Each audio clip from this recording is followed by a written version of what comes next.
What's poppin', everyone? It's Little Hope Plays. We are back for the first week of the PBO Season 3. We, of course, are going to be going over all the Kalos Division games for Week 1. There were 2 forfeits this week, so we're not going to go over those, but I might go over the scrim that I had with the Ottawa Dawn fans at the end to give him feedback for his team building as well. But yeah, if you want to make sure that you're checking out, check out for timestamps, because I'm going to be going over the battles, and then I'm going to go over an explanation of what went wrong on both sides. So if you're not interested in that, you can always just skip to the actual battles themselves. So I think without further ado, we can kind of get straight into it. Oh yeah, also on the screen you can see the top right is the Los Angeles Pelippers roster, and then right below is the Sonoran Pikachus roster, so you can tell what they brought and didn't bring. I'm not going to really go over what they should have brought and etc. I think that's more for the coaches to figure out, although that is a very important part of draft or playing these games out, is what you're bringing. As well as for this first match, make sure that you check out the Los Angeles Pelippers. They have a YouTube channel, which I will put in the description below, so you can check out their team builder. I don't know if they've done a game yet, but they most likely have by the time I'm done with this. So you can check out how they team build and how they play as well, and their side of playing. So let's just go ahead and get right into it. So out of their rosters, the Sonoran Pikachus decided to bring the Samurai Hisui, Hippowdon, Enamorous Therian, SABLEYE, Electrode Hisui, Dunsparce, and the Los Angeles Pelippers decided to bring Iron Hands, Krokorok, Cinderace, Grumpig, Walking Wake, and Go-Go. So starting off, Cinderace comes out first. Pretty decent lead because you are extremely fast. You can also U-turn a lot of things or threaten with a Fireball. And then SABLEYE comes out for a lead. And immediately off the rip, SABLEYE getting a huge trick off, switching the heavy duty boots with a lagging tail. That's super powerful in Cinderace because it is extremely fast. Cinderace going to U-turn out, and then Krokorok coming in to intimidate and basically threaten out the SABLEYE. Because dark types are immune to Prankster, but SABLEYE actually has Nightshade, so it's basically scouting to see what the Krokorok can do.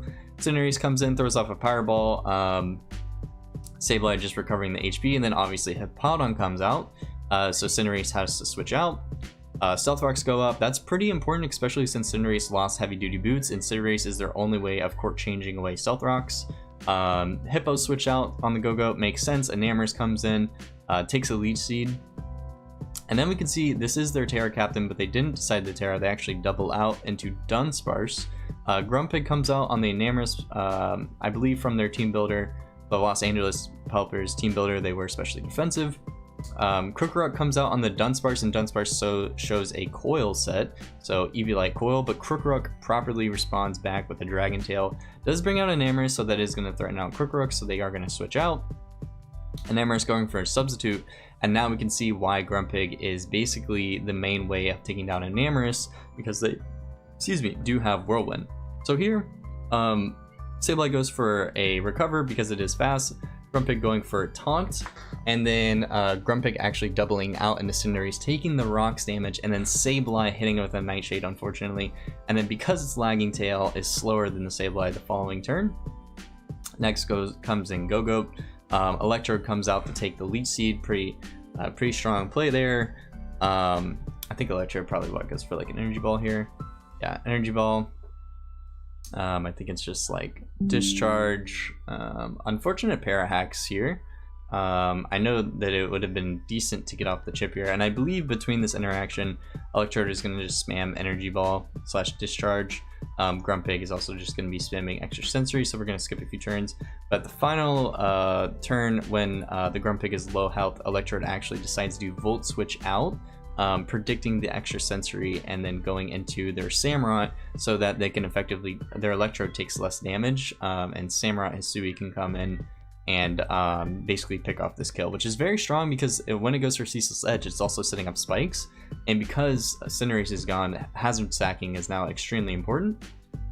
But boom, Iron Hands coming out, Samurott going for the switching out into Hippo, but Iron Hands setting up the belly drum, and it's not looking good for the Sonoran Pikachus, especially with Drain Punch on Iron Hands. But they actually switch out into SABLEYE on the Drain Punch. And then we see why they did that, because SABLEYE has Encore effectively ending Iron Hands' potential to sweep. It looked like it was essentially game over from there with that initial belly drum. Here comes Krokorok.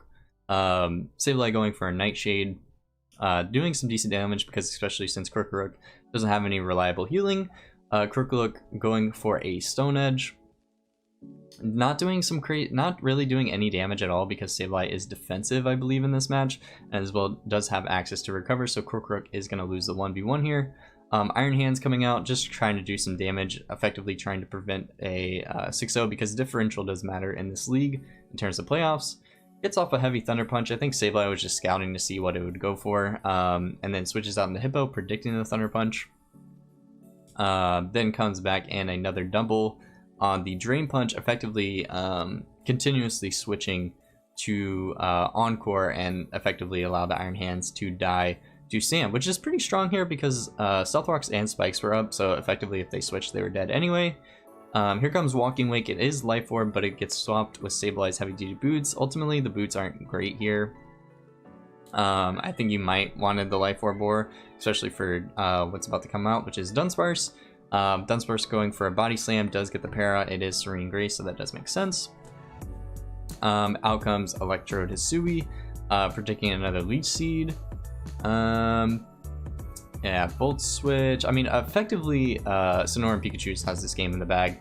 It's just trying to figure out how to appropriately deal with the last two, but they have a lot of options because Enamorus can basically wall Walking Rake if it is specially defensive, and it does have Calm Mind, as well as Dunsparce does have Coil, and it is specially defensive, that we'll see later on. So right here, Dunsparce already starts coiling up. Effectively, the Leech Seed, I mean, it matters a little bit, but also since Grassy Terrain is set up by Go-Go as well, it's not making a huge difference. But effectively, Dunsparce is setting up a large amount of, coils. Then Roost, it also has the Roost, so effectively these are just kind of wasted turns, so we're going to skip a few. Terrain goes away, and then effectively Dunsparce starts going for Body Slams, and then we see that's also specially defensive, so it can take Walking Wake hits, and then kills the Walking Wake. Okay. My cat is literally losing it, so give me 2 seconds. We're about to go into the review of the battle, so if you're not interested in that, make sure that you check out for timestamps for the next battle. So, going through this, I am going to go over some initial lead things. So initially you can see that on this side of the field, Sonoran Pikachus, I don't know from their draft. Yeah, they're from their draft, I believe Quaxwell is their only spinner, and they didn't even bring Quaxwell. So Stealth Rocks could be extremely powerful on this side, or hazard stacking as well. I don't know if Torkoal gets spikes. Stealth Rocks are extremely useful here. But I did check out the team builder for Los Angeles, and they did not bring Stealth Rock over Krokorok. So I do want to, I don't really want to cover like what mons to bring and like what moves that you should have brought. But I do think, because I did watch your team builder, and I think this is like more to your advantage. But Krokorok, I understand that you have Cinderace for core change, and you don't want to set up Stealth Rocks on your opponent's side of the field, and then basically you can't prevent the core change. Like if you core changed, if your opponent sets up rocks and hazards, you core change, you're gonna still get hazards up on your side, which is it's definitely a disadvantage. But I will say, because of your Krokorok, I believe the set was Dragon Tail, Crunch, Earthquake, and Stone Edge. Sorry about the ambulance, y'all. For I think I definitely believe it was Crunch. For most of your opponent's team, if you look at their entire roster, if you have Earthquake, Dragon Tail, and maybe you wanted Stone Edge for a Namor's Therian, although it's doing like 25% max if it's like max defense, you are faster, so you do have a chance of doing that little bit of chip, but ultimately you do lose that 1v1. So it's good in like niche scenarios. If a Namorous is low, you can threaten it out with the Stone Edge, but ultimately I think instead of having Crunch, I think you're much better off bringing Stealth Rocks, just in case in a game like this where say your opponent doesn't want to set up Stealth Rocks at all because your Cinderace is out, you can set up Stealth Rocks on their side. Your Cinderace is also Heavy Duty Boots, which is ultimately like one of your weakest mons to hazards. So like it's just kind of a backup, and I think it's a slightly better move than Crunch. As well as for your Iron Hand set, I think they ran Facade, which was really cool for SABLEYE, and I wasn't really predicting Encore. I think for the most part, I think something that happened in this battle is like I even myself kind of slept on SABLEYE being this powerful, especially tricking on a lagging tail turn 1 effectively like ended most of Cinderace's career. But I think for Iron Hand, set a Facade, so it does, I mean, I think I watched your team builder. Effectively, you were saying Drain Punch and Thunder Punch kills everything, which is absolutely true. But I think for Facade, you don't really need it if you have Thunder Punch and Drain Punch.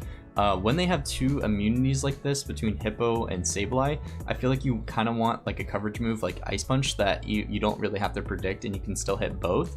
Because in that scenario where you did Drain Punch, you could have Ice Punched and it would have like not have been a 50-50 and you had enough health to Drain Punch on future stuff. We'll talk about that in a second, but ultimately I do think in terms of just like overview, I think Ice Punch would have been slightly better on Iron Hands. So going into the game, ultimately this trick did prevent Cinderace from doing a lot of damage in the match, but that's okay. I wasn't expecting it either. But that is basically crippling Cinderace a lot. Turn 2, whenever you had out Krokorok here, I think from the player perspective here, you are a Krokorok that is a dark type that prevents you from Prankster. So I do like your aggressive play of going back into Cinderace. I think that is honestly, it's definitely a smart idea. But also, your opponent is a defensive SABLEYE, so for their perspective, it's like, well, this is a evil like Krokorok that's most likely defensive. How are they going to deal damage to me? Like that's why he's basically scouting to see what you have, and that's why he goes for, or excuse me, they go for a Nightshade here. So that's why they went for Nightshade instead of immediately switching out, which is why you doubled here was to ultimately catch their switch.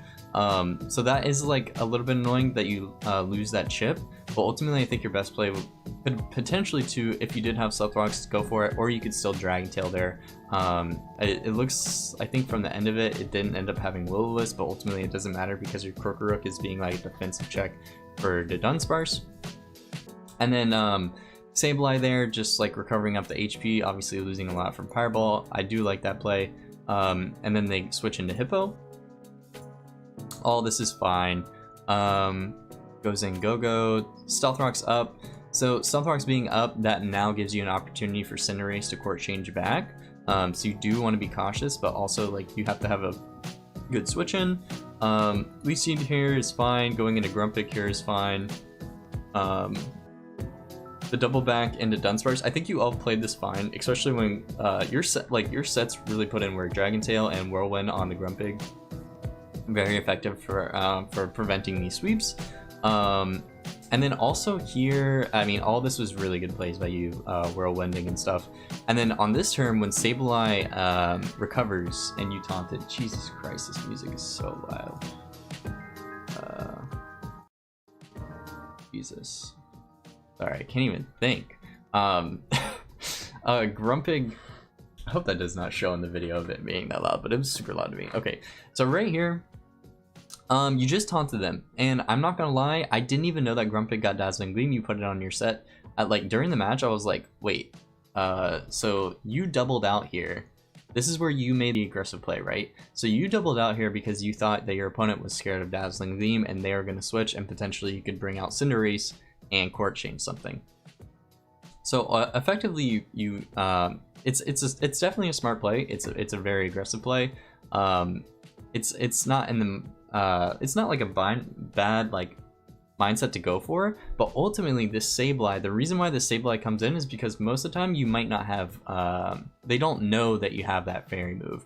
As well as I checked the calc, your fairy move is doing like roughly maximum 58% if this is fully defensive. I did check your calcs that you're no special attack, so the Dazzling Gleam only does 50%. So for them, they can freely Nightshade here to see what if they're like scouting because they don't die, as well as after you go for one Dazzling Gleam, they can then switch out into something, and then SABLEYE can actually come out later and recover on something because it does have Prankster. So that's why effectively your opponent didn't switch here, even though you were trying to catch it with this double, and then your Cinderace catching this Nightshade, effectively losing your Cinderace, and of course because of the lagging tail you can't core change here. So that was like kind of like a mistake there, but still overall like you're not playing bad at all, just like a minor mistake. on the Grumpig thing. I think you should just clearly showed your set. I don't think you should have doubled just yet. But I do like the aggressive playstyle. Here, I think I can kind of go ahead and say for the opponent's perspective, for the Sonoran Pikachus, I don't really understand why they decided to stay in here for Electrode and are very adamant for going for Energy Ball or Volt Switch on the Go-Go. I feel like that's kind of weird because Go-Go really isn't preventing too many sweeps. I guess it maybe could allow Electrode to put in some more work, but effectively like Go-Go is like not a major threat to your team, and you could easily just Volt Switch out and bring in like either Enamorus or something that deals well with it. But here comes Grumpig. Unfortunately, LA getting some bad RNG of getting paralyzed. I mean, you can't help this. Like, there's nothing wrong with this. Like this, I think without this paralyze, this Electrode should have been dead. And the reason why they are taking down your Grumpig is because effectively when you're staying in and your Spadef, this basically opens up a giant opportunity for Enamorus to sub and Calm Mind up later, because effectively this was your counter to it. So that's why they're effectively sacking their Electrode. Here, very good play for them to Volt Switch out and get into Samurai Hisui, because effectively this does give them a layer of spikes going for Ceaseless Edge, and since your Cinderace is gone, you can't get rid of those hazard spikes, so very good play on Sonoran Pikachu's part. Does end up getting those spikes, and those spikes are going to be effectively doing a lot of damage. Here, I literally thought this was game watching it the first time. As soon as Iron Hand comes out, I think on this side of the field, I think you should have... Samurai Hisui should have spammed Aqua Cutter or something here, because if they ended up having an Ice Punch, like, and having that as like a mid-ground play of like if you doubled into SABLEYE, you would have the Sonoran Pikachus would have lost. I already went through all the calcs. We'll go through it a little bit. So Belly Drumming up, it's +4 attack, Citrus Berry, as well as the way that Sonoran Pikachus is playing. They're playing very, it's not aggressive, but they're making a lot of switches. So like Thunder Punch, Drain Punch, even like going for the extra sensory, going into Samurai Hisui, very strong play. They're switching around a lot, and as soon as this Belly Drum got up, that's why I was saying I think in this position it's always best to have like a move that can hit both, because if you Ice Punched here, I think you kill SABLEYE. I know you're not full attack. I know you are adamant. Let's check SABLEYE. Physically, let's just assume physically defensive, you're +6, and let's check Ice Punch. 90 to 106, and you actually have a little bit more investment from your video, so I'm almost, especially, no, even after Sandstorm, they definitely would have died. So, right here in this position, if the Hippowdon stayed in, it probably would have been game. So the reason why I'm saying that is, well, maybe SABLEYE could have encored and a future Drain Punch, but also you didn't know that they had Encore. You know, this Pokemon can only have 4 moves. You don't know that they're going to bring Encore. So it was a very good set to bring by Sonoran Pikachus. But effectively here, Ice Punch could have been nice to go for here in case they were trying to chip you down. Because another play that they could have gone for is sack the SABLEYE. Like just switched in SABLEYE so you could take more Sandstorm damage. And yeah, but basically Ice Punch would have been good here, but it's extremely hard to know that. Like, you don't know that your opponent's gonna have an Encore. But I ran all the calcs. You live literally everything, like no matter what. I'm assuming this is defensive, this is defensive. You can Drain Punch. If you Ice Punched here, they went into SABLEYE.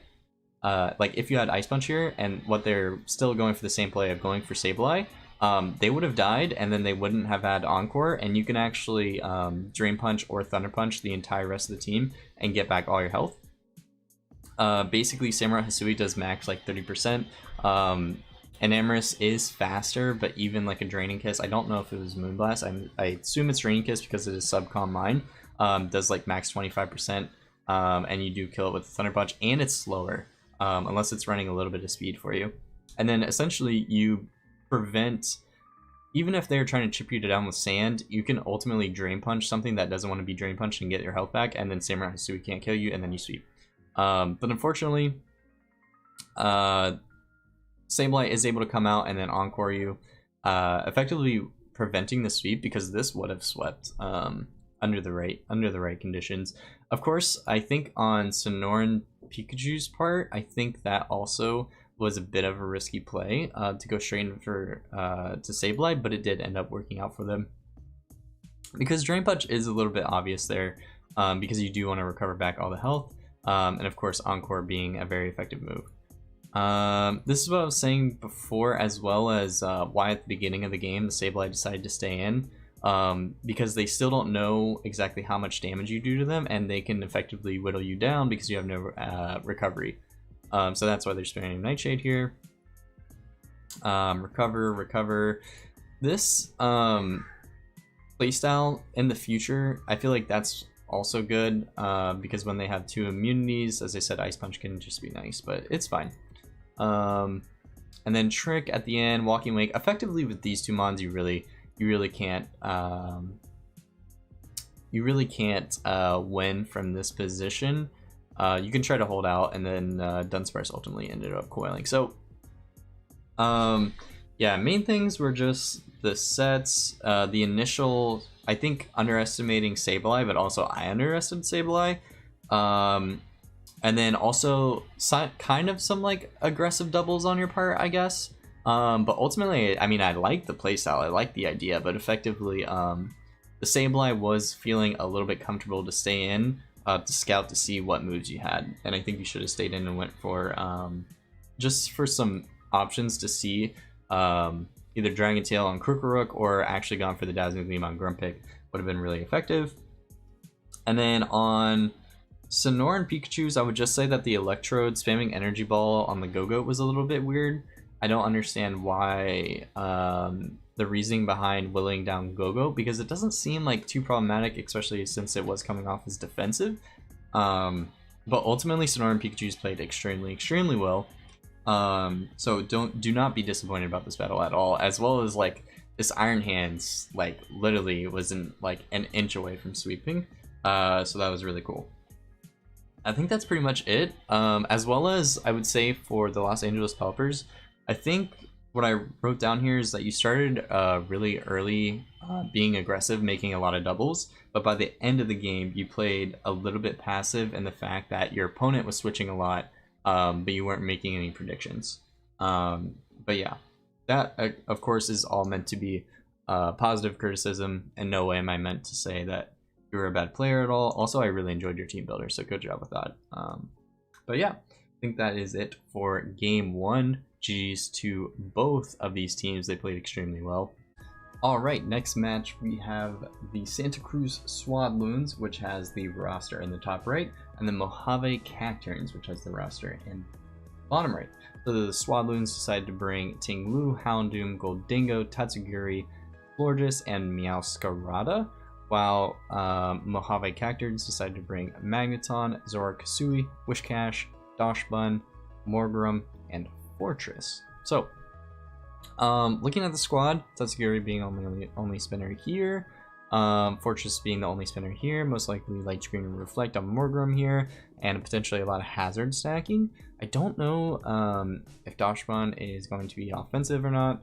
And then on this side, you can obviously see Tinglu's definitely going to be the Stealth Rocker. Maybe Meowscarada is also setting up spikes or toxic spikes. Goldingo is also an extremely strong threat that Magneton will most likely have to take on, but we'll see how it goes. So, Fortress is the lead, Tinglu. Tinglu is actually such a strong Pokemon, I never realized. Doubles into Dachsbun and then shows Yawn, and then Tinglu getting off a huge Ruination. Dachsbun going for a Yawn, but of course Tinglu switching out. Florges comes in, takes that play rough pretty well.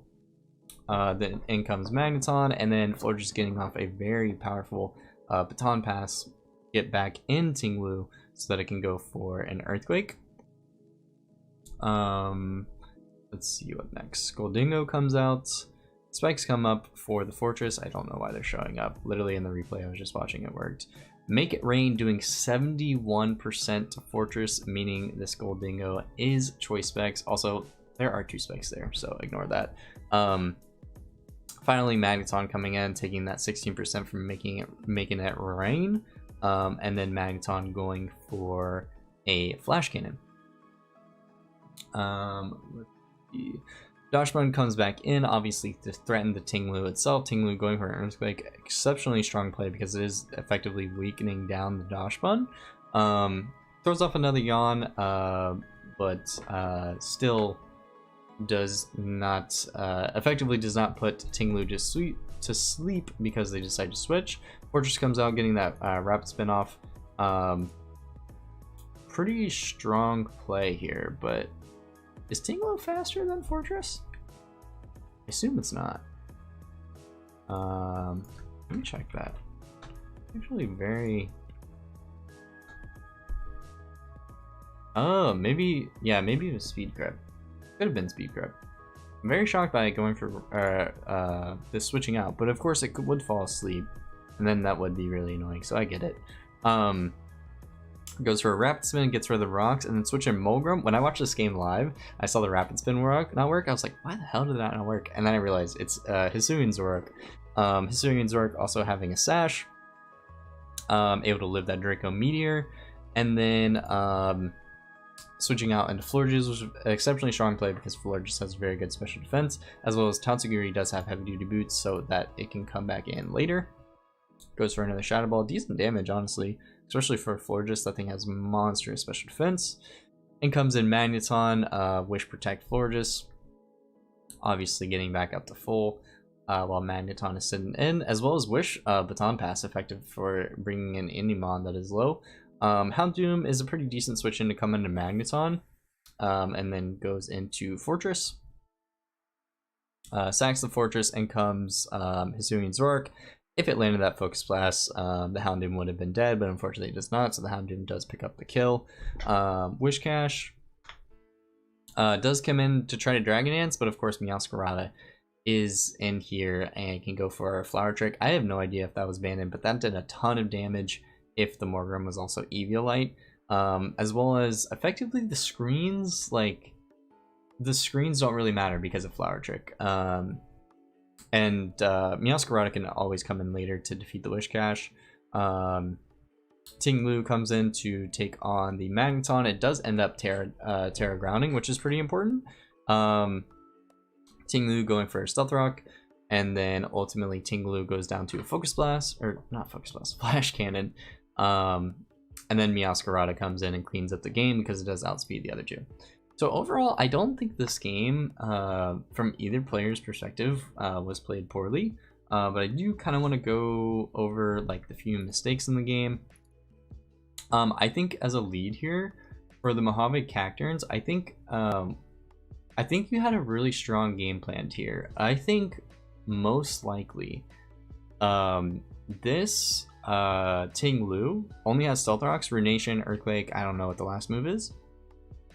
But it looks like you have Stealth Rocks and Spikes on your Fortress. If it was me, I would honestly sack the Fortress, like hazard stack, like try to get up as many hazards as you can, Stealth Rock or Spikes. I don't know if Wishcash ended up having Stealth Rocks. I assume this thing also had Stealth Rocks. I think we saw it, but Fortress, I believe should have just gone for a whole bunch of spikes there, because later in the game when you had 2 spikes up and Tatsugiri wanted to spin, you made an extremely strong play going in for Zoroark Hisui, and then I think if you like basically got up all your hazards, either you could even rock Explosion on the Fortress, get off this little bit of chip, and then effectively be the one that wants to start sweeping. Like maybe you bring Wishcash or Dachshund in at that position and then try to go for a play rough. I don't know how much play rough, I can tell if you're offensive or not, of how much play rough would have done to this thing, but I did assume that's why you were coming out into this thing. Tinglu getting up rocks here is very important, as well as the Yawn. I couldn't tell. Yawn is a very good move because obviously if there was a double here, you would have caught it, and I assume that you were predicting a switch. But Ruination comes out, and this is a very hefty chunk to Dachshund that definitely needs recovery. This thing is drowsy. I don't think play roughing here is like a bad play, but I do think your opponent does not want their opponent to go to Pokemon to go to sleep, so maybe yawning again could be effective here. I don't really know what the other moves that you have on it are, but a very good baton pass here by Florges. Here Magneton should definitely switch, and then Fortress, and I think here like same game plan of what you were doing, but I think you should have just started doing it from the beginning of setting up hazards. Because I think effectively you could have gotten up more hazards on Ting-Lu compared to this Goldingo because it's doing so much damage with Make It Rain. Very good switch in to go Magneton to take the Steel type move. As I said before, I did not know that Ghost types could not be trapped. So even with Magnapole, it's pretty annoying for Goldingo. Flash Cannon comes out, does a decent chip to Ting-Lu, but ultimately this Ting-Lu is a problem. Here for the Tentacruels Swadloons, I feel like this Earthquake was a pretty good play. I feel like also, I can't remember if it was this turn or another turn. Ruination also could have been good here, but I do like Earthquake because it does work on Dodge Bun pretty effectively. And then again, seeing the yawn here kind of confuses me because I think you definitely want the chip here, because I think this Ting-Lu is very annoying for your Magneton, because if this Ting-Lu is gone, then you can effectively Volt Switch on a lot more stuff, and your Magneton can be a lot more threatening. So I think play roughing here is pretty effective, but also like your opponent showed before that they were willing to go Florges.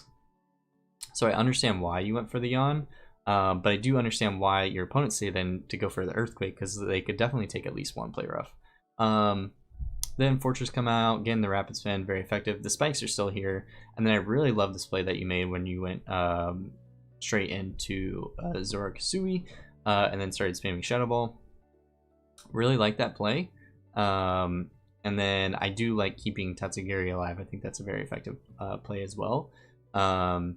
I think Florges or honestly Ting-Lu could have been a good play here. Either one works. But I do like that you kept Ting-Lu alive more because it does threaten out. It does stop Magneton from doing a lot of damage. Of course, this Wish Baton Pass is really annoying for Magneton. Magneton going for a Flash Cannon here. And then actually ends up switching. I assume Houndoom. Yeah, Houndoom is very fast. But I think an option that you could have gone for is potentially Terra Ground and tried to kill this. But also I don't know what your EV spread is to live a Dark Pulse. But you definitely would have lived the Fire move. Sax Fortress, not a bad play at all. Comes out into Zoroark-Hisui. I'm missing that Focus Blast is annoying, but not a bad play on your part at all. And then ultimately here, I mean, at this position, I think you're definitely losing, so I understand the idea of, like, if your opponent decides to stay in, effectively, I don't know how many I guess 2 Dragon Dances, Wish Cash could outspeed Meowscarada, so I do understand the idea. But ultimately, Swadloons making a really good play here of immediately switching into this because you do resist both stabs and you can't go for a Flower Trick, so I do like that play as well. Morgrim effectively coming out. And basically ending this game. I think, especially in this position, is definitely hard to win from this point. I don't think like any of these were really misplays. I will say I think this was a huge misplay on the Swadloons' part. Effectively, I get that you're probably worried about Wishcash having what is it, leftovers? It didn't show leftovers before, right? No, it didn't. So maybe it could have been Focus Sash. Maybe this is a smart play to go for Stealth Wax just in case Wish Cash is Focus Sash. That doesn't make sense. But you could have also just gone for Earthquake and get off some more decent chip. Because, well, no. I think the thing is if you're max speed Meowscarada, even if this is Focus Sash, turn 1, you bring it down to Sash even after Dragon Dance. It's at 360 speed, even if it's max speed, and if you're max speed, you do outspeed. So if you aren't max speed Meowscarada, that's definitely a good play to go for the Stealth Rock there, but if not, it probably was better to just spam Flower Trick. So I think for the most part, there wasn't a lot of, like, too many misplays on this, on either of these teams. I think the main thing is I think Mojave Cacturnes needed more of a game plan. A few misplays, I guess, and always going for Yawn on the Ting-Lu instead of Play Rough, but I guess that kind of involves like you know, like not having a game plan, because I think if you maybe spammed play rough more on the Tinglu and got it low, then effectively your Magneton could do a lot more damage. As well as if you have all your hazards up with Fortress, either Spikes or Stealth Rock, and then effectively got Tatsugiri to never get off a spin, that's also extremely strong. So I like the idea here of like setting up the hazards, potentially getting a sweep off with Wish Cash, preventing the spin with Zork, Hisui. Maybe screens come up, but then again, screens are not very good for Wish Cash because ultimately Meowscarada always comes in and clicks Flower Trick, which is a way of critting it. But overall, both these teams didn't play bad. I would just say that the Mojave Cacturnes kind of lacked a game plan of like ultimately, like Zork Hisui can do a lot of damage, but it needs hazards up to, like, obviously Tatsugiri lived one. Like lived a Shadow Ball, and it definitely needs hazard up for everything to take a little bit of chip before it can start doing heavy damage, as well as you do get outsped by Meowscarada, so you have to worry about that as well. So you might end up needing your Fortress around, but maybe you like switch Magneton on Meowscarada. It's very hard to say, you know what I'm saying? It's hard to make out a game plan, I guess, is kind of what I'm saying. Specifically for the Swadloons, I wouldn't say they played pretty much bad at all. I don't think there was like any major misplays. I think the Stealth Rock, Ruination, all was good.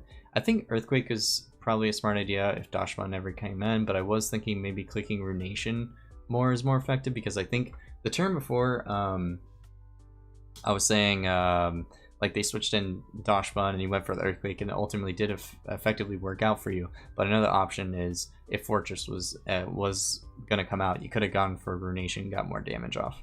But ultimately it's not, it's like the slightest, you know, it's like that's like a 50-50 there basically, and ultimately he did play extremely well. So good job to both of you. This was definitely a very interesting game.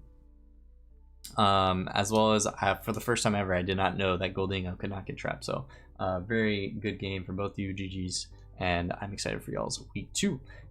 All right, next match we have the Toronto Staraptors and the Tampa Bay Tentacruels. The Tampa Bay Tentacruels have the top right roster, and the Toronto Staraptors have the bottom right roster. So the Tampa Bay Tentacruels decided to bring Roaring Moon, Slowbro, Crocalor, Goodra, Hisui, Lycanroc Dust, Skuntank, and the Toronto Staraptors decided to bring Dragapult, Toedscruel, Clodsire, Lucario, Spidops, and Gardevoir. So of course, let's get into the battle first, and then we'll do the more in-depth breakdown slash mistakes. Lead Skuntank going for Taunt to prevent Toedscruel for going for the Spore, and then following turn a Gunk Shot into Earth Power. Effectively, Skuntank can Sucker Punch the following turn to take out Toedscruel. Lucario comes out, goes for an E-Speed trying to catch the Skuntank, but does effectively switches out into Slowbro that, sorry, I'm going a little bit fast, that can take the E-Speed. Spidops coming out, Slowbro going for a Yawn on the Spidops, and then Spidops going for a U-turn, so an excellent way of getting rid of the drowsiness, as well as getting some switch initiative. Clodsire setting up some Stealth Rocks, very useful for the opponent's team because they do not have any hazard removal. Slowbro going for a Side Shot, Gardevoir going for a knockoff.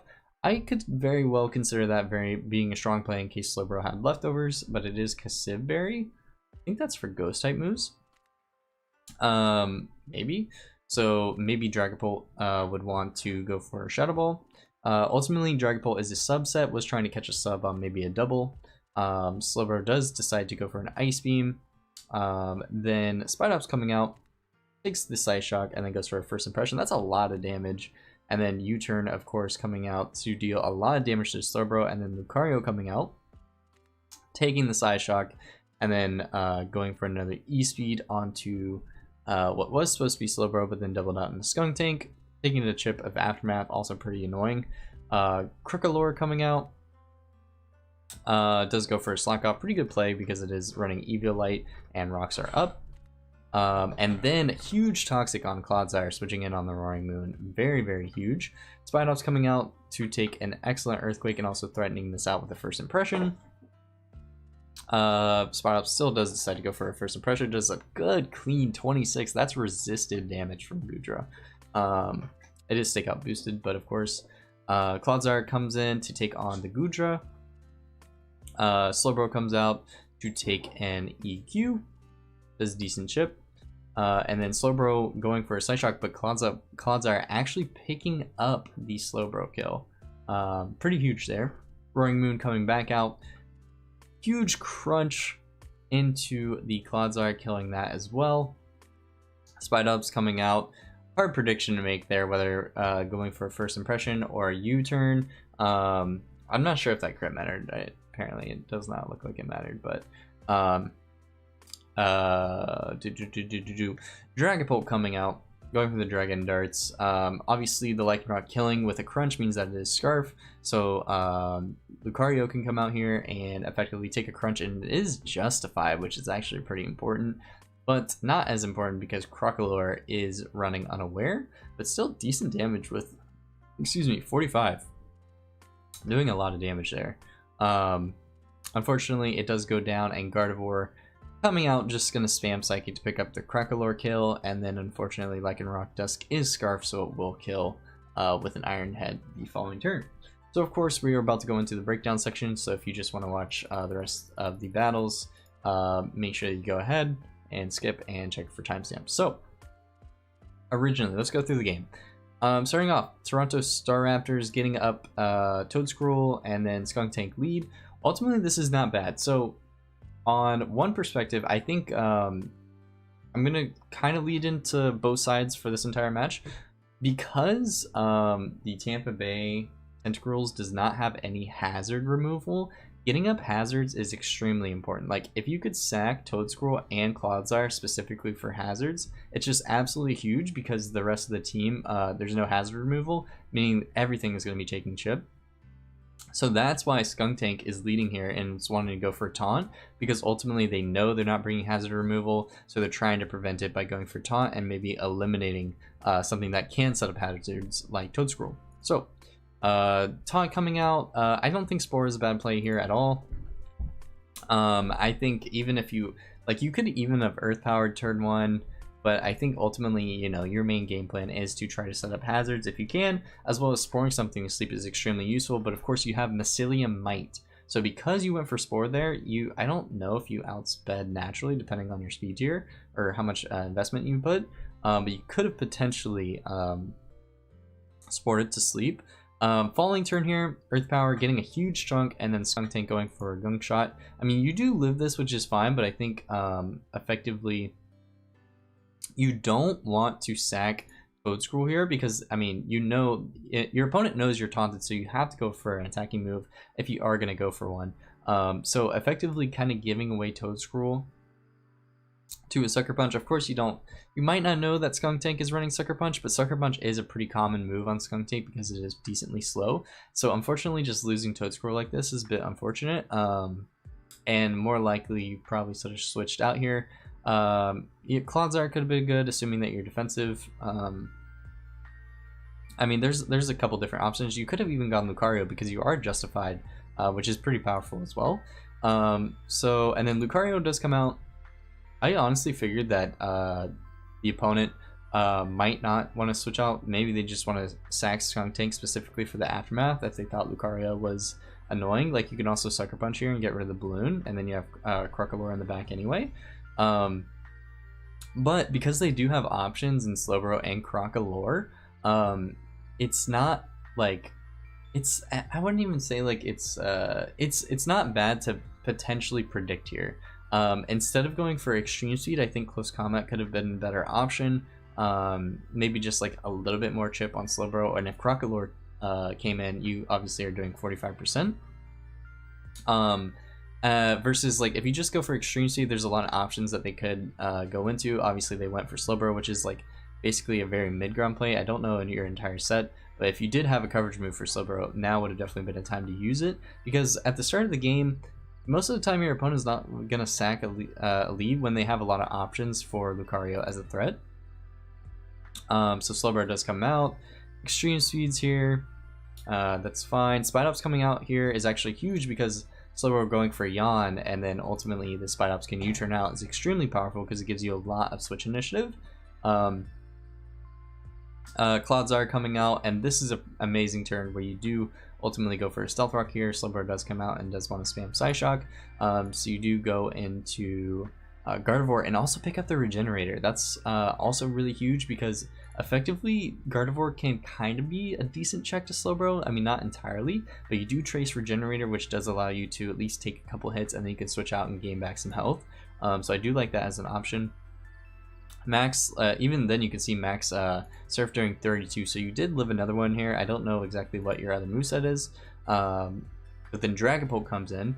Obviously the Cassibberry is gone. I'm pretty sure that's Ghost, so most likely you probably thought they were scared of the Ghost type move, but I don't know the range here, but I would assume that they can live a Ghost type move, which is why they stayed in here. I do like the sub as a play, but I would have I don't know. I didn't pull up the calcs because I also don't know what. I assume you're physical, and maybe because you're physical, you don't have a strong Ghost type move. But they ultimately called the bluff of, like, you know, you basically have to have Shadow Ball, and you have to be a special Dragapult to kill this thing. Did we show leftovers? I think Psyshocking here and then seeing the leftovers, potentially that you might have needed Life Orb to Shadow Ball this and kill this. So that's more than likely why Tampa Bay decided to stay in, was because you are leftovers and more likely a little bit less offensive. Again, coming in on Spidops is definitely not a bad play. Also could have gone Gardevoir and then traced the Regenerator, but it's like maybe could have gone Gardevoir on the Psyshock or Ice Beam. I think it does reduce damage, and then you could switch back into Spidops and you regenerate a little bit of health, maybe. This first impression is ultimately not bad at all, but I will say for the Tampa Bay Tentacruels, going for a Yawn here is not great. So I assume more than likely you predicted U-turn, which is why you went for it. But ultimately, like, if they U-turned as well, you could maybe just go for some chip damage, but just by going for Psyshock, because ultimately they were able to first impression, and then whenever you Drowsy this Mon, they can just U-turn out anyway. So ultimately this Yawn was basically ineffective and you didn't get any damage off. Does U-turn out into Lucario. Again, potentially Gardevoir could have been a safer switch in here and then brought out back into Spidops. But Lucario does take the Psyshock. And then also at this point, it does require you to make a prediction. Ultimately, Slowbro still has a lot of uses because it can just come in and Regenerator, especially at 5%. You can always sack something or switch in something. Like, they still have Crocalor in the back, so they could have switched in Crocalor here and effectively still 1v1'd you as long as you didn't go for close combat.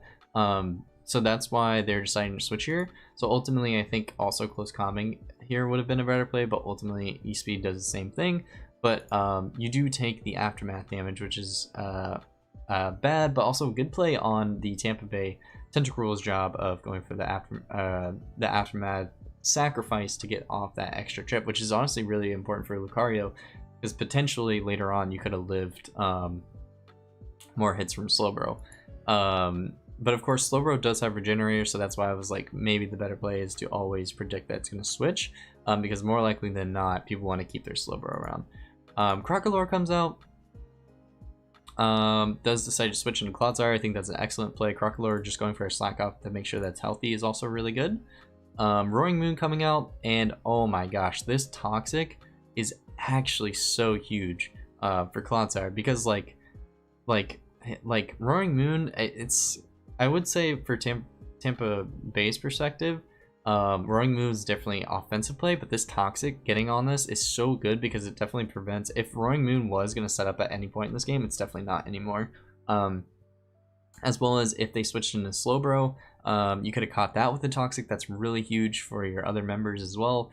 I don't think Goodra was ever coming out there because you could have spammed EQ as well. So I really like this Toxic play. I think that's very well played. Spidops coming out here. Takes the Earthquake. What a great prediction. Well, and then it is essentially a 50-50 of like going for first impression or U-turn here, because you might need to switch initiative, as well as like whether you want to kill this thing right away. But assuming that you are defensive, I don't know if they can kill you. I think later you die at this percentage, huh? So I would think that they wouldn't be able to kill you, but maybe with Crunch, because it's not resisted, they can. But I think most likely the best play here is to always go for U-turn, depending on if you checked your counts, if you were able to live one.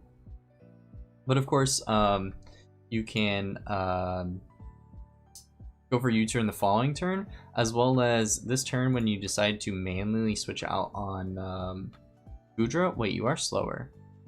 You live a Sludge Bomb now? Maybe you're predicting something else. Maybe like a Flamethrower. That makes sense. No. I was thinking like, why not U-turn there? But that definitely makes sense to just manually switch in case they have Flamethrower. And they might be, I think they're definitely faster than you. In comes in Slowbro, getting off an excellent Earthquake. Here, I mean, you know the entire set for Slowbro, so it's actually not terrible to just stay in here. But I think also another decent play of keeping Clodsire alive can be really huge for Lycanroc, as well as potentially Roaring Moon or Crocalor, so you don't want this thing to be too low health. So potentially, like, Spidops can live. I think previously it's definitely lived a hit before. Or you have Gardevoir, which can also be a decent switch just to make Slowbro go for like a different move the following turn. So maybe you could go Spidops the following turn.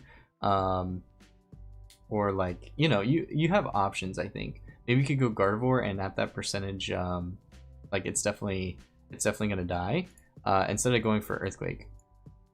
But then of course they could have switched, and then they probably could have just gone straight into their Goodra Hisui and then blah blah blah. But I definitely think I think switching out there was definitely a better play, because now you ultimately do get KO'd by Crunch, and you do have to sack your Clodsire, which could have been useful. Crunch, not sure if that mattered. I guess it did. Dragapult, going for Dragonarts here. I mean, I think ultimately you needed a sack, as well as for Tampa Bay's position, they are about to win the Scarf Lycanroc. So Crunch, and then Lucario comes out, taking the Crunch. I did not expect it to take the Crunch here, but this is something where Tampa Bay actually made a huge misplay. So they're like, Lucario going for Crunch here and then gets a +1 boost. So what's the problem with that? So they just Bullet Punched once. They know you're about to die again, like to the next Bullet Punch. So it's like, are you gonna sack Lycanroc Dusk for that? Like ultimately, what am I trying to say here? You should have never switched out Crocalor in here, because if your opponent did, like, just for some reason go for close combat, it doesn't guarantee you the win here, because as we saw before, you take 45% from close combat. So in case they actually went for close combat there, like if they were like, oh, they're gonna switch out here and to Goodra because I'm going, or like in a mindset of like, oh, they're gonna switch on to Goodra or blah blah blah, it's very iffy. They're either going for Bullet Punch or they're going for close combat, predicting you to switch. And if they caught you on the switch in close combat here, I think you lose the game, because they can Bullet Punch this and they can close combat this. Maybe with Accelerock, I assume you might have Accelerock, so maybe not. Ultimately, this thing did die to, like, I guess it also depends if you have Accelerock. If you have Accelerock, then none of it matters. But anyway, if you didn't have Accelerock, something to be a little bit scared about. And then, because I think your play was to sack Lycanroc there, and then always go Crocalor, and then you can Will-O-Wisp, but also it leads in Gardevoir. Like, maybe they try, what health would it be at? 2%. 2%. Would they keep a Lucario at 2%? Depending on if they keep can kill Goodra, which they might, but it's very defensive. I would be very surprised, especially if it's going to lose the +1 attack. I don't know. I think these are iffy plays, though. I think the best play was maybe to sack Lycanroc, but also, like, if you have Accelerock, then you're literally just chilling, right? As well as, I think Will-O-Wisp here is not the best play. I think you always go for, if you have an attacking move, go for Flamethrower there. Gardevoir just going for a Psychic, and obviously the cleanup. Obviously, Iron Head being the best option for sure. So if you didn't have Accelerock there, very scary. If not, if you did have Accelerock, then you were just chilling the whole time. So that's what I'm trying to get to. But that is game number 3, so let's go on to the next one. All right, and for the 4th game of the week, which is going to be the final one because this video is going to be extremely long, I was going to go over like the mock that I did with Ottawa Daw fans, but I'll just give him some personal feedback through Discord. But looking at the squads, Pittsburgh Scizors has the roster on the top right. Las Vegas Corviknights has the roster in the bottom right. Las Vegas Corviknights decided to bring Iron Valiant, Low Kicks, which is extremely powerful with First Impression, and it is Tera Bug. Bolivia, they brought the Slacking, love it. Typhlosion Hisui and Bronzong, as well as Pittsburgh Scizors brought Iron Treads, Sylveon, Slitherwing, Goodra, Salazzle, and Electrode Hisui. What could you possibly want right now? Okay, let's get this game started and then we'll go into the in-depth breakdown. Game 1, Bronzong taking a huge Flare Blitz, Tera Fire Volcra, Slitherwing to the face was insane. And then Low Kicks going for the Tera Bug here. First Impression doing 73% to a Salazzle. It is Life Orb, but 73, like this thing, I think Poison Resist Bug too.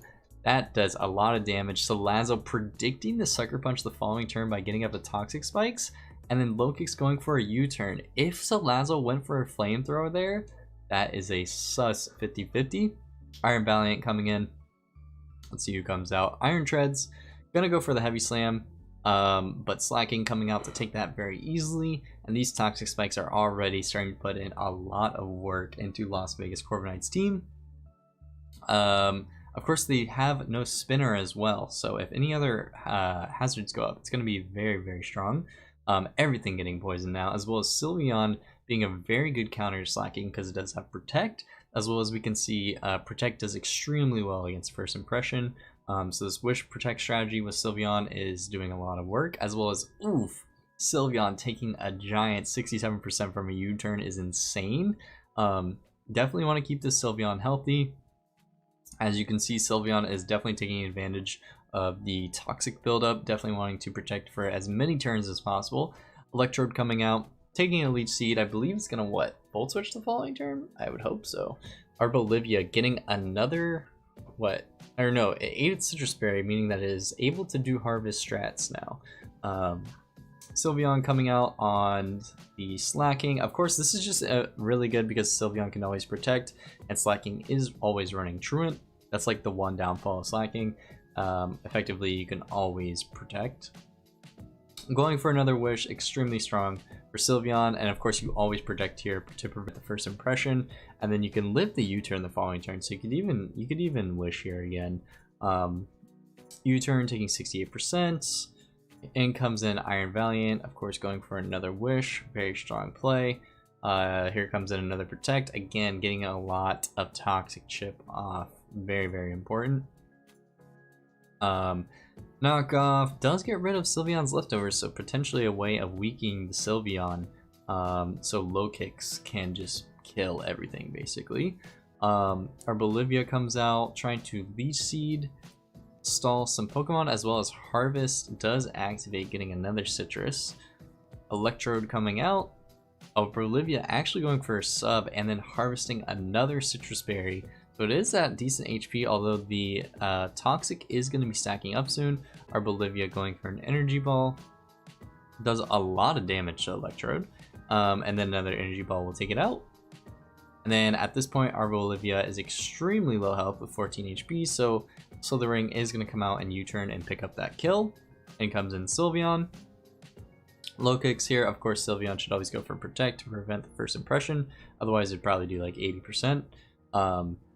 And then another double Protect to prevent the U-turn to really get up that chip. Now after that U-turn, Low Kicks is dead, meaning the Las Vegas Corviknights only have Slacking and Typhlosion Hisui left. Goodra coming out on the Typhlosion Hisui, and it is Assault Vest, so it is an excellent way of taking down that Mon. Surf coming out on the Slacking. Goodra ultimately switching out into Treads here, Slacking going for Giga Impact. 36% to an Iron Treads. Not bad damage, but maybe Earthquake would have been better there, but it is what it is. Typhlosion Hisui coming out, and then going for a Flamethrower to knock out the Treads, and then ultimately Goodra is going to come out here and spam Surf to take on the Typhlosion Hisui. And that is going to be a big GG's for the Pittsburgh Scizors taking on this match. So let's get into the final in-depth breakdown of how this game went. So turn one, this team does not have hazards, so definitely recommend that hazards go up on this side, as well as, you know, you want to keep your treads healthy if hazards go up, but ultimately your opponent only has a Bronzong to get hazards up, so that's also pretty cool. So turn one, these leads aren't bad. I don't know in what world where Slitherwing actually goes for a Flare Blitz and kills a Bronzong. I assume it's, I guess it's a Levitate one to take on Treads, which actually makes a lot of sense. But yeah, just Tera Fire Flare Blitz raw turn one is insane. That is something that you definitely want to be worried about. If you're this Bronzong, you always have to make sure that you're checking what your opponent's Tera types can be before the match, because things like this can happen where you just lose them on, you know, on turn one, which is very bad because Bronzong does have a good matchup against Iron Treads. And then of course Low-Kicks coming in here, going for our first impression. 73% is insane. Of course you are Life Orb and then going for a Sucker Punch. Excellent play on the Pittsburgh to go for a Toxic Spike here. I will say the following turn there is like a huge 50-50. So Lazzle is either going to go for a Flamethrower or it's going to go for a Toxic Spike. Ultimately, Pittsburgh makes a correct play. You know, I should always go for Toxic Spikes here because I don't get Sucker Punched.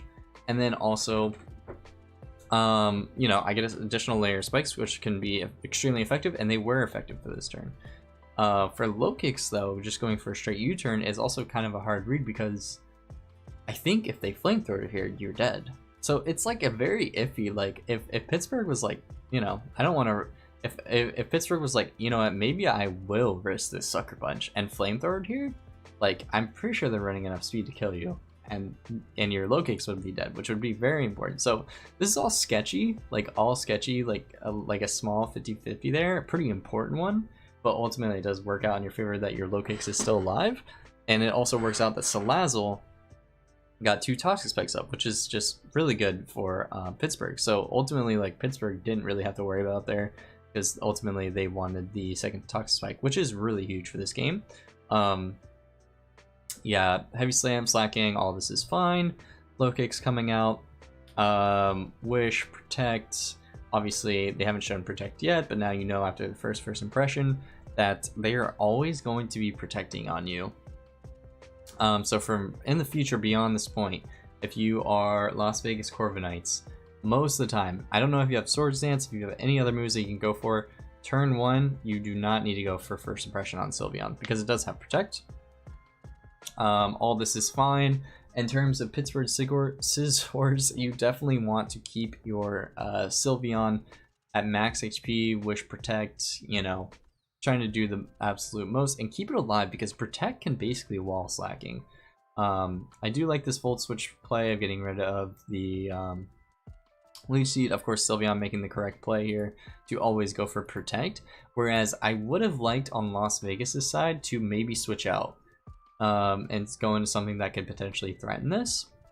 I guess, I don't know, Typhlosion Hisui, maybe Arbolivia, maybe just Low-Kicks also. Like, imagine if you just went hard Low-Kicks here and then you're threatening something with a U-turn. You are like now getting an insane amount of switch initiative off of that, because ultimately, like, Pittsburgh Scizors is starting to figure out that, like, I can just protect on a lot of things and everything's just going to take crazy chip. So that's why you going for Giga Impact here is essentially useless because they do have Protect. From here, Low-Kicks does come out. That's why I wish that this would have happened a turn earlier. Wish protecting up. Honestly, just solid plays. Getting back up to full health while Low-Kicks is just taking so much damage. So much damage between Life Orb and Toxic. I would like to have seen, I guess maybe Hyper Voice could have been good there, but also, I mean, Wish Protect is just extremely safe. Thunderwave on Iron Valiant, if you had a setup move, I highly recommend that you would have gone for it there, because the protects are starting to get obvious, but if you don't have anything to exploit the protects, then it's pretty free on Pittsburgh's side. Sylveon going for a Hyper Voice, that's like okay damage on the Arbolivia, although Arbolivia has decent special defense, so it's not like great. But also here, I don't really like Electrode going for Thunderbolt here. So I assume, I don't know what other ability Goodra is, but if it is Sap Sipper, it essentially walls Arbolivia for the most part. So I can see why you don't want to Electrode around, because it's not, I mean, it's not great, but it does outspeed things, and you can Volt Switch, which is really nice. So it can still be useful in that aspect. But if Goodra is Sap Sipper here, I feel like it's pretty free to just Volt Switch out, even though it has a sub up, to go into your Goodra because it is Sap Sipper, because this thing needs to have Hyper Voice. And then ultimately you could take it down that way. But I do understand why you want to keep your Goodra healthy because of the Typhlosion Hisui. Ultimately for Arbolivia, I think it's done its job there. It had no reason to still be alive.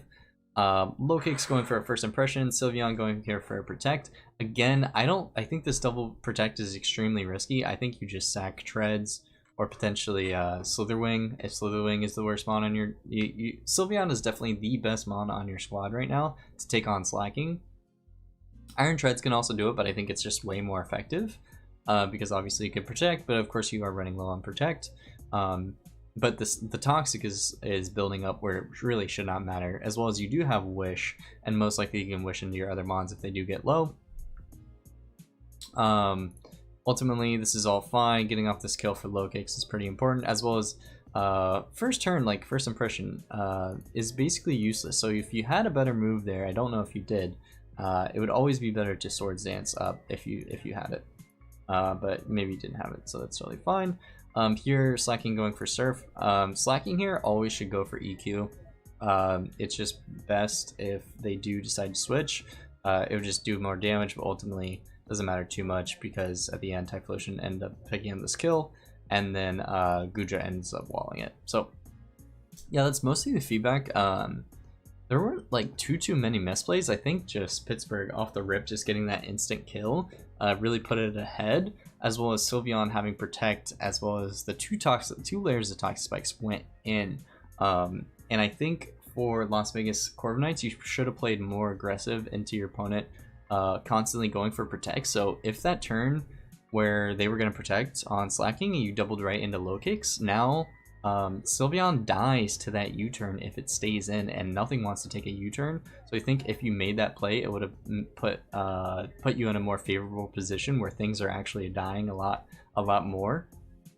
But overall, man, this was an extremely close match and a lot of threats on both sides. So yeah, without further ado, that's been me. This has been a super long video, so I assume like for the future all these are going to be super long videos. Because we only went over 4 matches this week and it's supposed to be 6. But yeah, I'm also like trying my best to, I feel like I can definitely tell how long this video is going, so I was a little bit quicker on these recaps. So in the future I will try my best to be more detailed, I guess. I really try my best to help out the squads. And of course, all this is meant to be positive feedback, and I hope you enjoyed. I hope that it was helpful. And to the people that aren't in the PBO, I hope this was entertaining. And yeah, I think without further ado, catch you on the next one. Peace.